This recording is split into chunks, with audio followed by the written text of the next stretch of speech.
Welcome to the 1619 Project. My name is Antonio Ruiz, and I'm here with my partner, Thomas Fields. See, this time I didn't forget your name. Okay. Yes. All right, I have a memory problem. Hey. At my age, of course, I have to have a memory problem. So we're going to hear, this is our 19th episode. We're going to talk a little bit about what this project has meant to us, what the 1619 book has meant to us, and then sort of go from there. I want to remind everybody that our website is reflections1619.com. You can also find us on YouTube, and that'll all be you'll see all that down below. I thought I would remind folks first, Thomas, about some of the general themes of 1619. And this is borrowed from a website called Super Summary, which is a fantastic website. And they talk about a couple of important themes that talks about 1619 as America's true founding.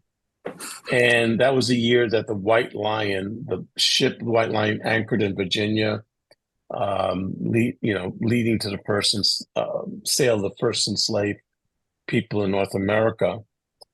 And Hannah Jones, the organizer, the editor of 1619, talks about America as one in which Black Americans were excluded from traditional national myths. The myth of this country, the American myth, that the American Revolution, that the creation of this country was founded on this idea of freedom, democracy's defenders and perfecters, as she calls it, when in fact this was about protection of a ruling class of Americans, back then the colonists.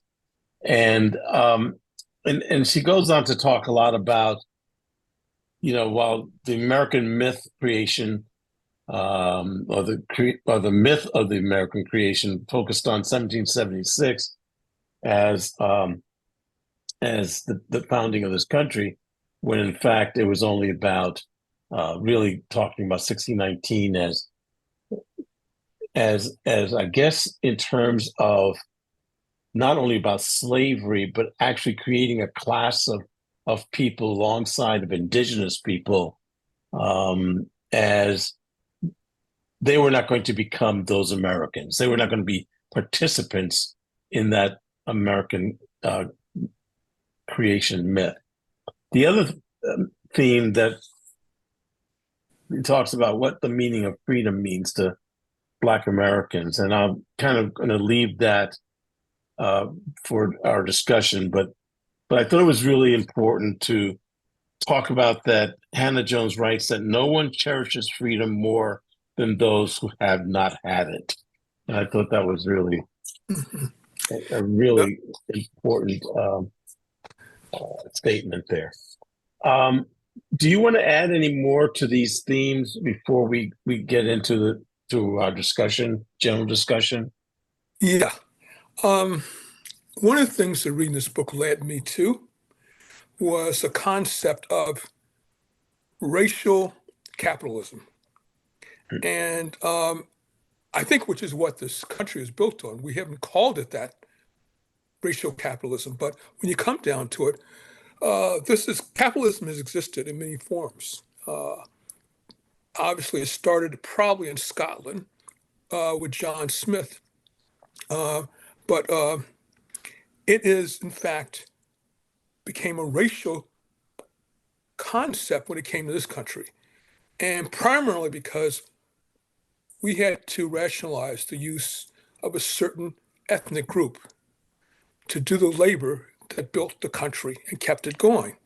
And then after there was no longer a need to have slaves who were comprised primarily of people of color, Black people, then we had the vestiges of what do you do with these people? And also, I think a big part of it is that there's a certain amount of guilt if you're saying you are a free society, you're saying you're a democracy, and yet you have 20% of your population that's living under this concept called capitalism, and they are not able to participate in it. That becomes racial capitalism. You've basically eliminated a whole class and category of people. And to some degree, we're still living with that today, although the bonds have loosened so that some of us have been able to participate in the capitalist structure. And some of us have done well. But again, that's overcoming a large number of obstacles that others who are people that are not of color did not have. And that's kind of where I took away a lot and gained a lot from this book, was talking about the economics. And that's really what it comes down to when you're talking about the foundation and formulation of America. It's economics. It started with, getting away from taxes, getting away from the heavy hand of Britain, coming here to a new society, a new country, and building an economic system that was free of that, except we took on the whole concept of slavery. Right, right. And speaking of specifically of that subject, the theme you're talking about, is there one chapter in the book that really stood out to you to encapsulate what you're talking about? Yeah, and it's it's funny. I always knew that. Is it the one called Capitalism? No, that's obvious. I mean, that is so Yeah, obvious. yeah, To me, yeah. what was not so obvious and opened my eyes was the two chapters, one on healthcare and the other on medicine. Mm, And for a long time, I think many of us knew that healthcare in this country predicated on your economic status. If you have the means, you will get good healthcare. If you yeah, don't, you won't. yeah, And one of the things that this book pointed out, that it was also, there's a layer on top of that, which happens to be color. And if we can all point out the times during, after certainly after slavery, after Reconstruction, well into the 20th century, when Black people were not allowed to go to hospitals that white people went to, and there are all kinds of circumstances, all kinds of examples where people died because they were denied health care, denied care. But it goes beyond that. And today we have a situation where a hospital and good health care is segregated, and it's segregated depending on where you live, probably even more so than how much you make income wise. mm, And then you have on top of that, you have the foundations of how medicine started in this country and how so many people of color, particularly Black people, were used as guinea pigs in order to further the prospect and the progress of medicine. And we can go through that. As Harrietta Lacks. There's yeah, also the women that were operated on without anesthesia.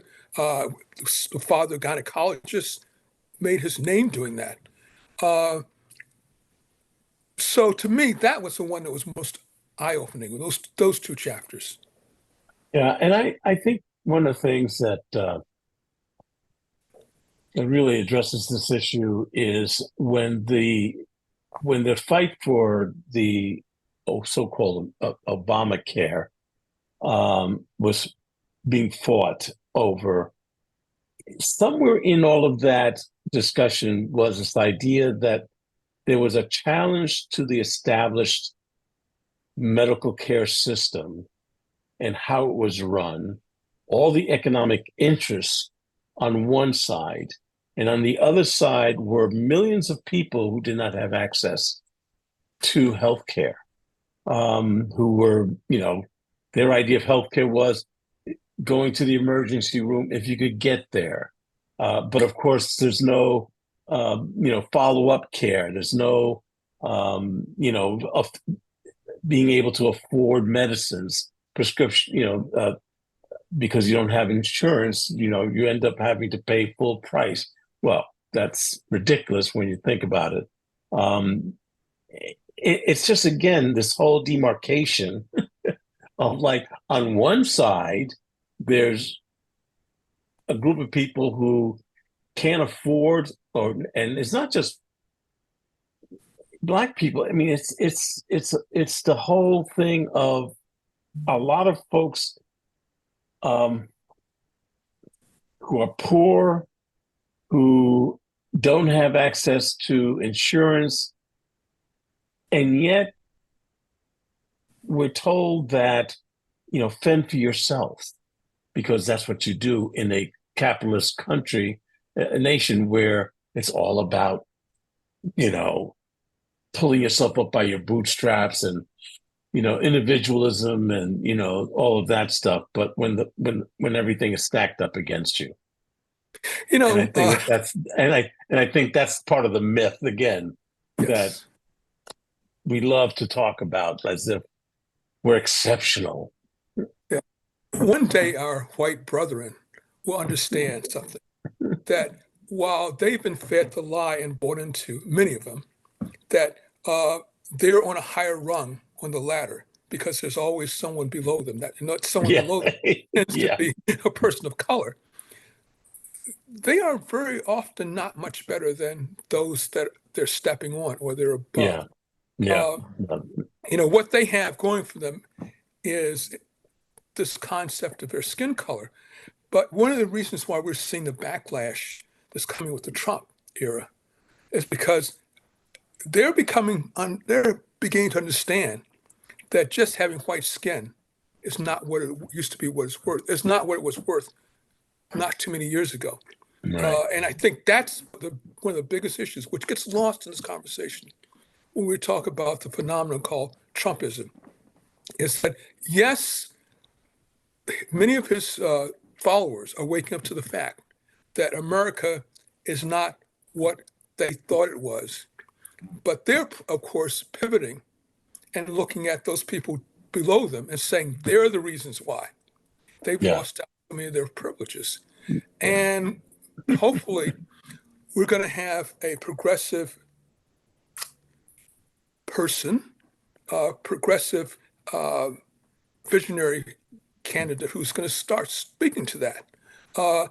Because what's been happening is that we've looked at this so long as being a matter of color.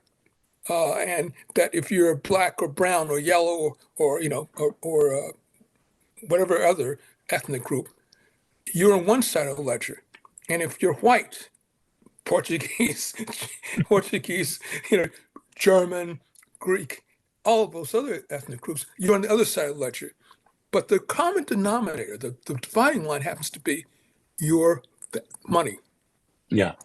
That's, and I don't know how long it's going to take before white folks start understanding that simple thing.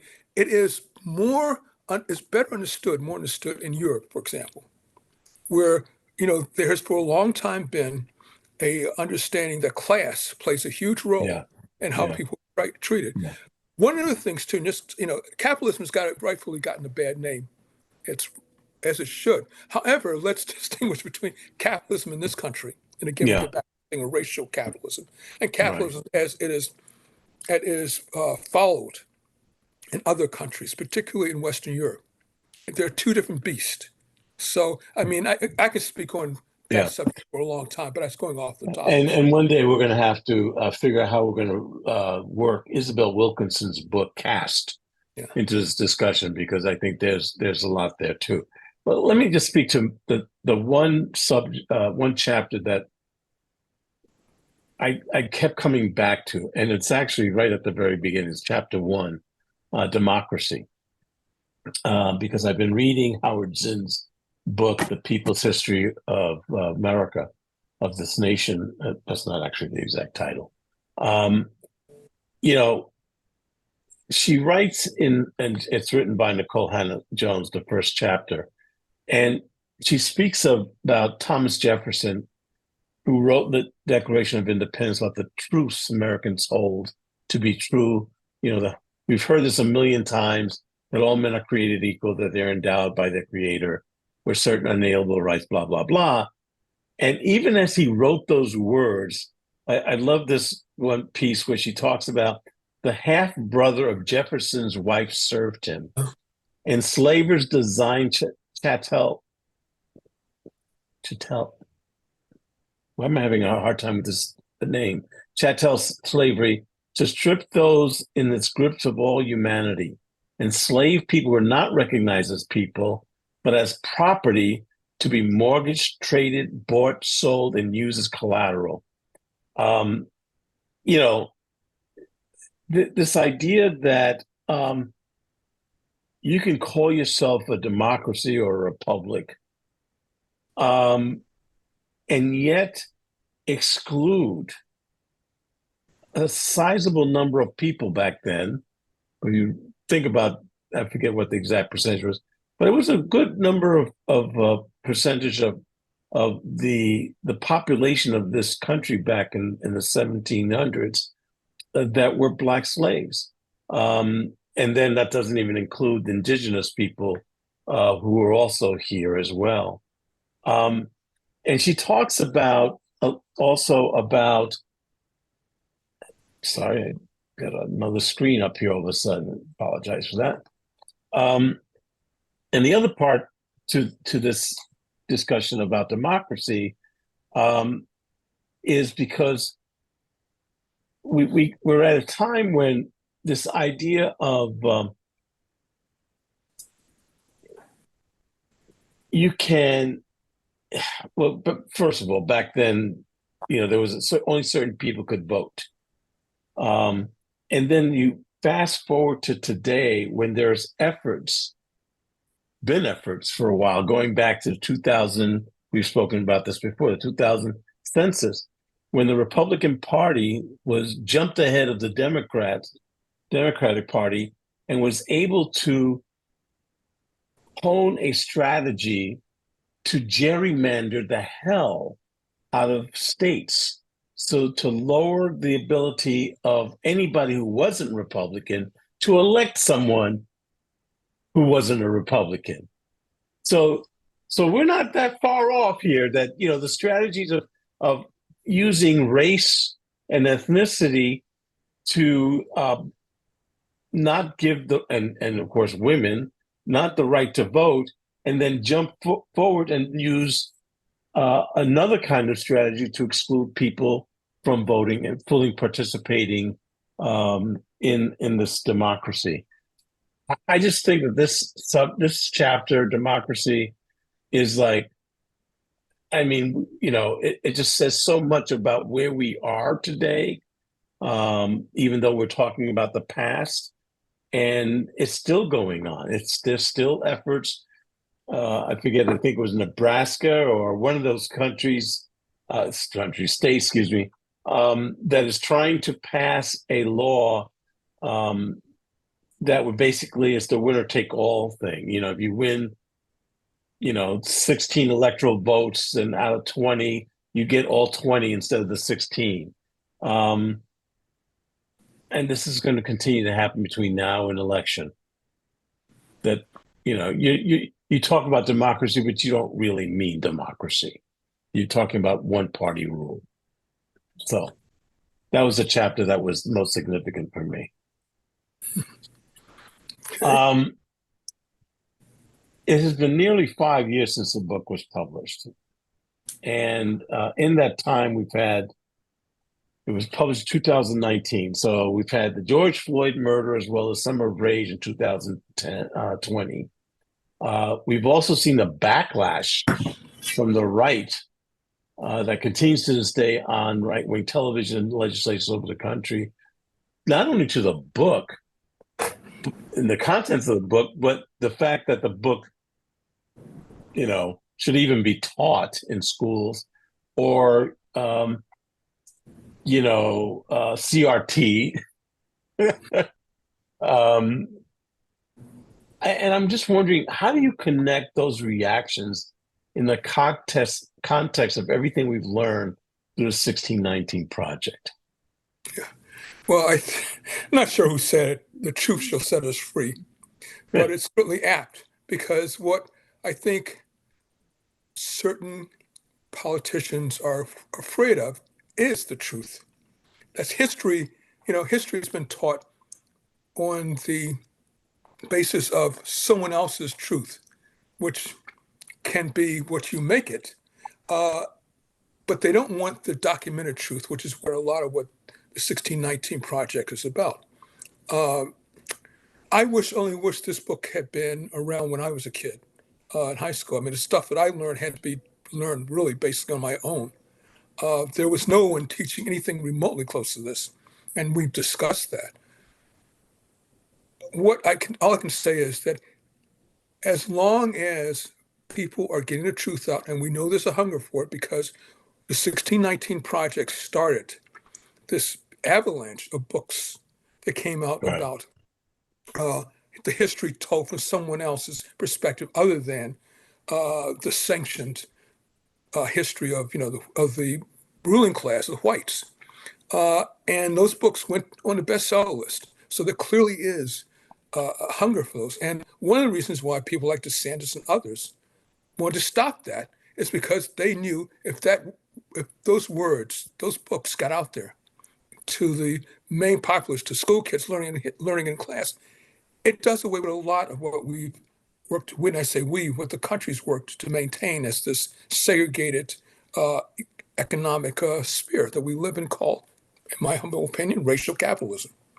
Yeah. That starts breaking that foundation. I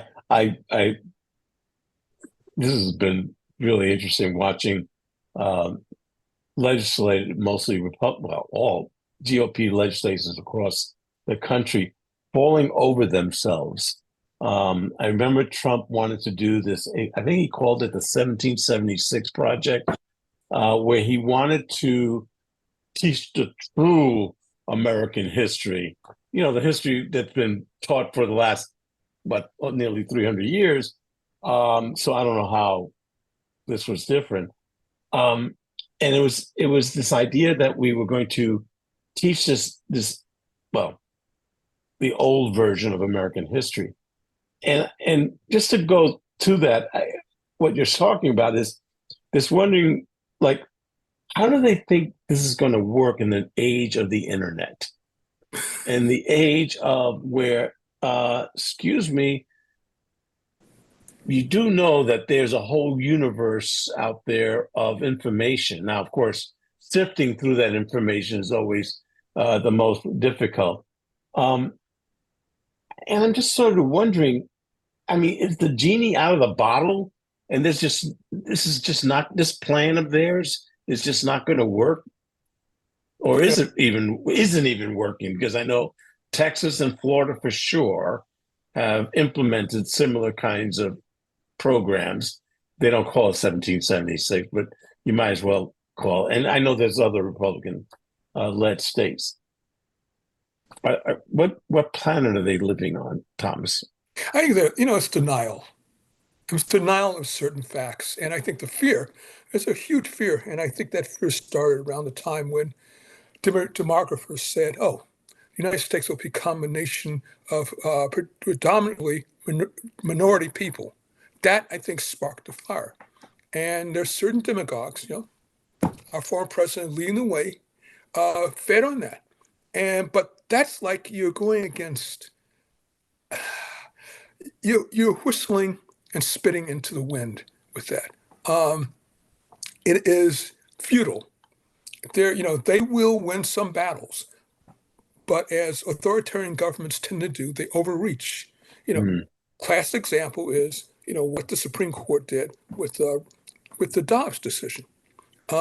It's going to upturn their steady march on those House legislatures in those states, because at every single time legislators have come up to sanction non-abortion, it's lost. Even with supermajorities of 60%, they've lost. It will continue. I've said this quite a while, and I'll continue to say it. I don't think the 2024 election is going to be close. I think it'll be a landslide. Well, that's. I really do. I'm going to keep a cautious eye on that, because this is actually the question I wanted to ask was, when you look at the fact, here we are in this, obviously the midst of this presidential campaign, and at least I really believe that this is probably one of the most important campaign presidential elections in my lifetime. Yes. Um, Even more so than, I mean, we can go back to, everybody in the 1964, the Goldwater, Johnson, that if Goldwater won, we're going to see nuclear war. Even when Nixon won, and even when Reagan won. I mean, these were to me. I just remember back the the um, the anxiety we had about those presidential elections. This is different. Hmm. So again, looking through the lens of 1619 and everything we've talked about over the last couple of years, how will this election affect people of color, whether even whether if Trump wins or even if Biden wins? Because You know, there are people who think that, okay, so Biden wins, what's going to really change? So looking through this lens, what's the significance of this election? let's not forget that half of the sky is held up by a demographic you left out, which is women. How will it affect women? I think it's on equal weight has to be applied to both those groups. And if the Trump faction wins, we're looking at a setback of the control of their bodies. We're looking at what was going on in the '60s when I knew women who had, in order to have an abortion, had to go in alleys. I knew one specifically. They had to have basically an alley abortion. So that's one side of this equation. The other side of the equation will go back to where the racial politics of the '50s and maybe even beyond that, or because what will happen is people will be denied to vote, which they have been. They're being denied to vote now, but it'll be codified now. And Trump has already done a draft of it. He's not kidding when he says on day one, I'll be a dictator. And there are people that they've already put in place in their future administration who are going to fulfill that. They will, yes, they will slam the border shut only to those who they deem not fit to be Americans. Those people they deem not fit to be Americans are typically brown skinned, black skinned people. The door will remain open for those they say is European. They want to what they really want to do is basically reorganize the color of his country, and they're very upfront about that. I think again, the genie is out of the bottle. Of course, They can't change the demographic, but they can make life very difficult for us here. You know, I've said it before. I mean, I'm not. I have my issues with Joe Biden.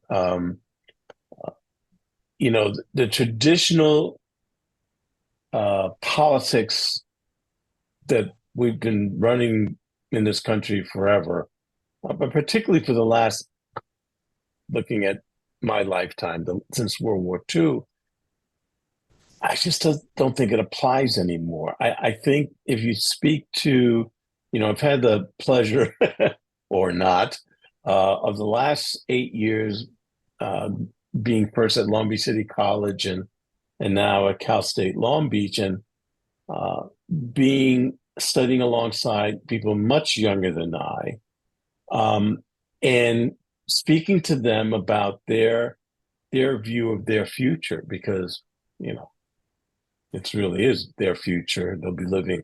We'll be long gone. Well, not anytime soon. Long gone when some of them reach our age. And what I've been very fascinated with is this kind of their view of the world is so much different than the world that you and I grew up in. And I'm speaking specifically of the 60s. When we were breaking ground, for a lot of them, they don't even think of this as, I mean, they look at that as established ground. That with And it is. and it is, but their challenge is, okay, that's fine, but we want to go further Mm-hmm.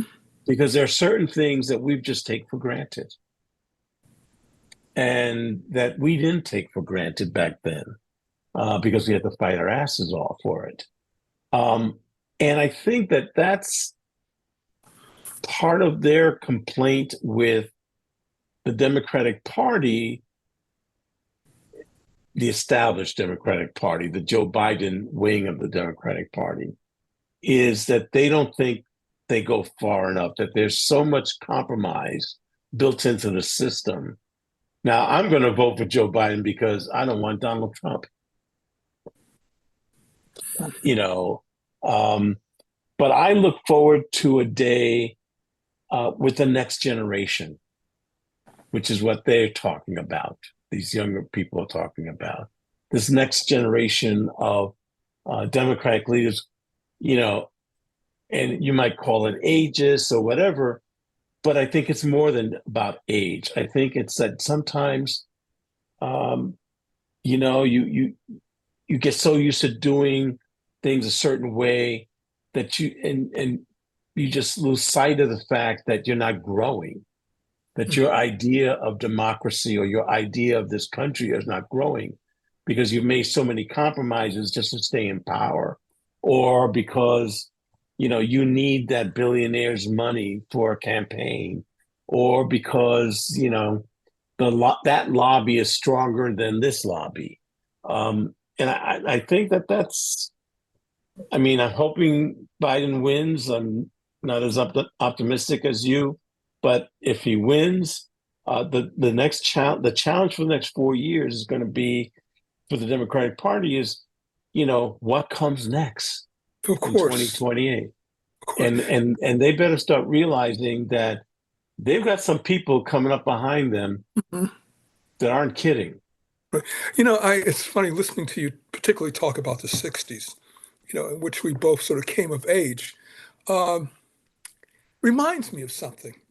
When we were out there, you know, some of us on the streets or wherever we were protesting, we complained bitterly about a two-party system. As a matter of Yeah, fact, as I recall, when Lyndon Johnson was the head of yeah, the Democratic Party, uh, we were talking about other parties. I give you the Green Party. I give you the Black Panther Party. I give you Eugene McCarthy and his race for it.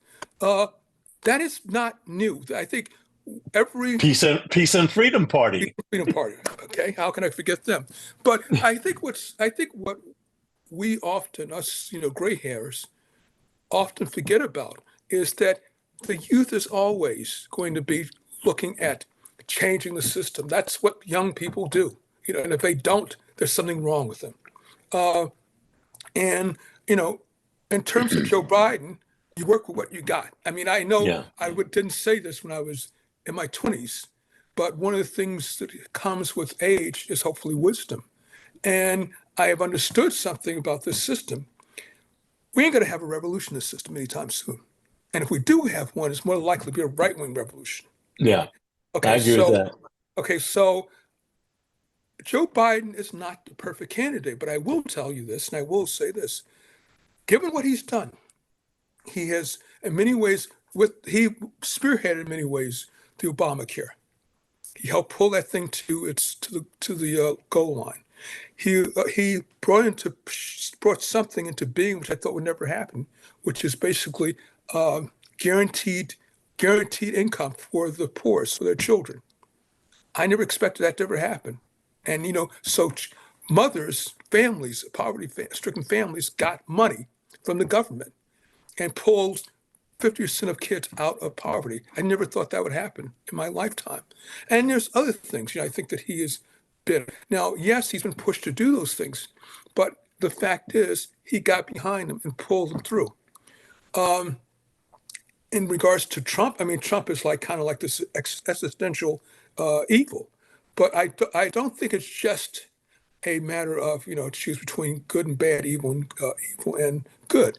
I think it is a choice at this point between a guy who I think, with his flaws, and he has his flaws, Israel being one, but he has his flaws. But I think overall he is a effective governor, and two, I think his heart's in the right place.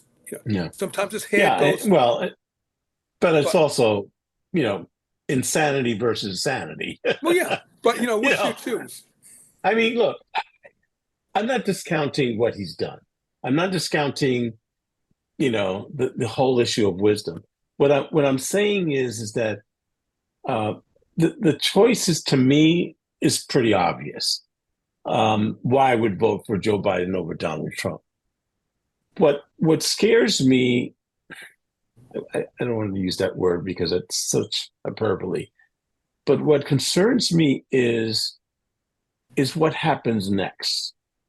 Even if Joe Biden wins, you still have a good percentage of this country, and it's more than just 35%, a good percentage of this country who are just, I don't know what world they live in. This not just because they support Trump, but because they're so wrapped up in conspiracy theories and lies and misinformation and again, I'm not talking about that MAGA crowd. As I said in a recent blog post, these are normal people who have been pushed into fear because of fear. Um, because yes, they've seen the demographic changes, but I've also seen Black, Latino, Asian people who have become this kind of like pro-Trump, again, not MAGA extreme, but just drawn into this craziness. And you talk to them, and it's like you sit there and you go, what are you talking about?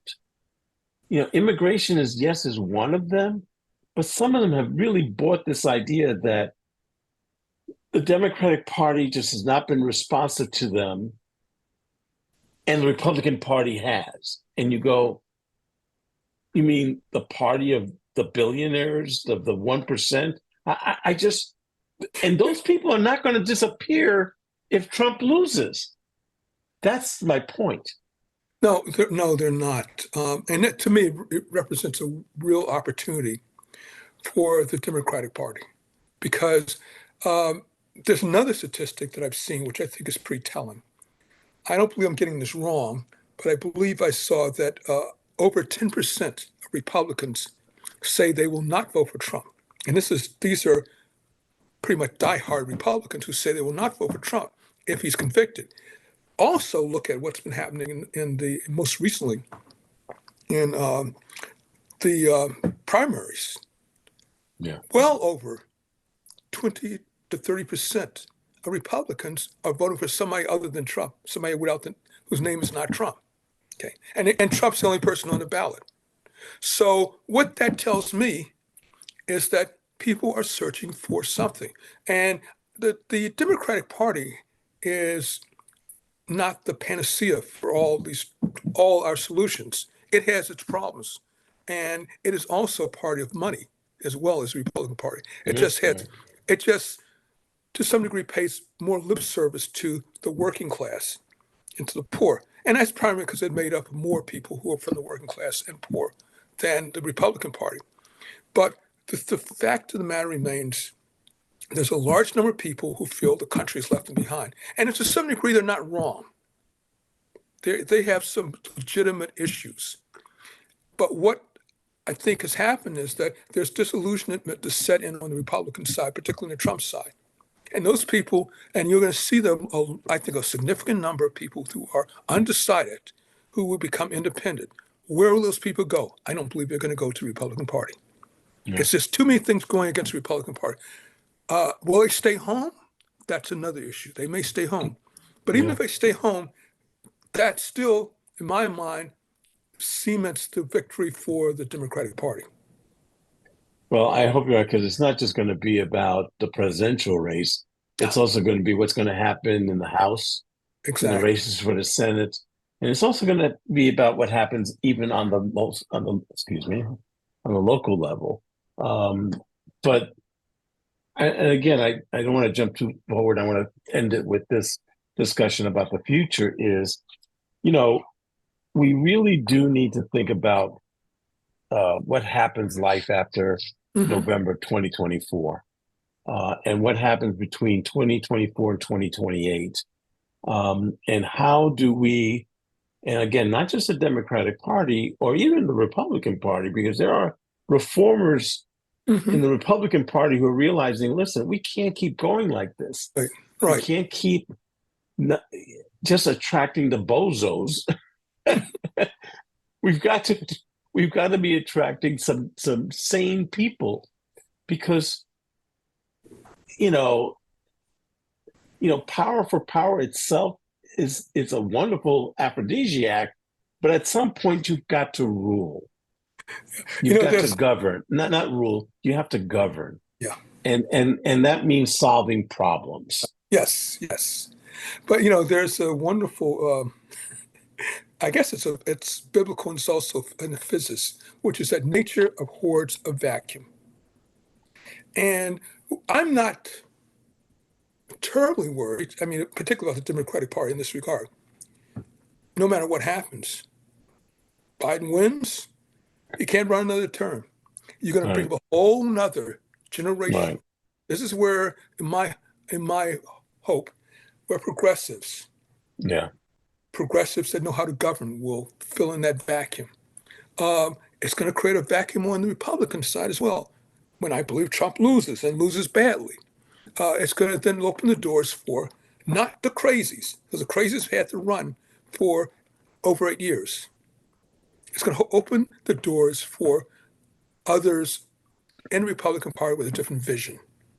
Now, what that vision turns out to be, I don't know. But one of the things I do know is that before Trump took over the reins, do you recall what the Republican Party was saying? They were saying we got to open up. We got yeah, the tent's got to yeah. get large. Remember that? I That was George remember that Bush. vague. That was George Bush, and they did go down that road. But then came this demagogue named Donald Trump, and the thing about you have to realize Donald Trump is at the root an entertainer. He knows how to entertain people. Yeah, He that he's and a he's a con man yeah, but he's also and an an entertainer. entertainer. Okay, and a couple of things he had going. First of all, he had a TV show. TV show was pretty popular.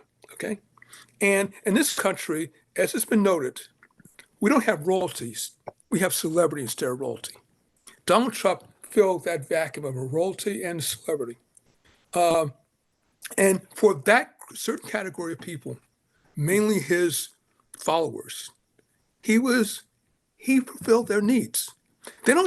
They're not talking about programs here, man. They don't give a fuck about programs. Yeah, well, that What is they care about unfortunately, what they care about is that, is the entertainment, is the stuff that's not of substance. And he yeah, and fulfills that. that is not real governance, or at least governance that really impacts the greatest number of people.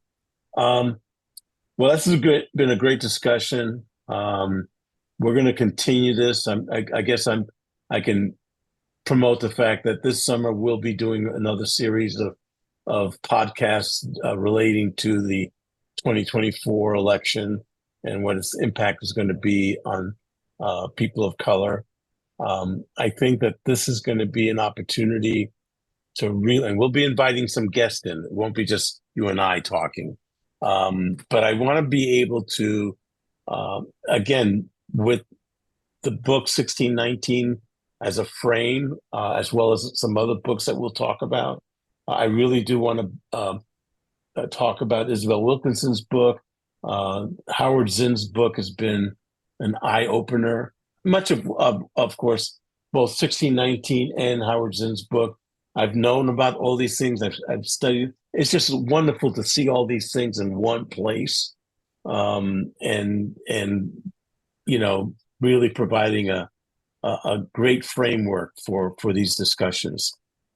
Any final parting words, Thomas? It's been a great run. I've enjoyed it.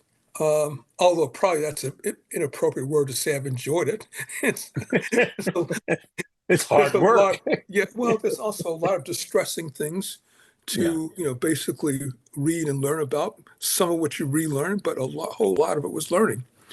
But it was, anytime I learn anything, I find it enjoyable, whether it's painful or not. yeah. Well, it's been great. I'm glad that we've done this. And trust me, we'll be back with another series that you'll be able to see on reflections1619.com. And thank you very much, Thomas. We'll see you this summer. Antonio, it's been a joy. Thank you. Great. Thank you. Thank you very much, sir. Be good. Bye.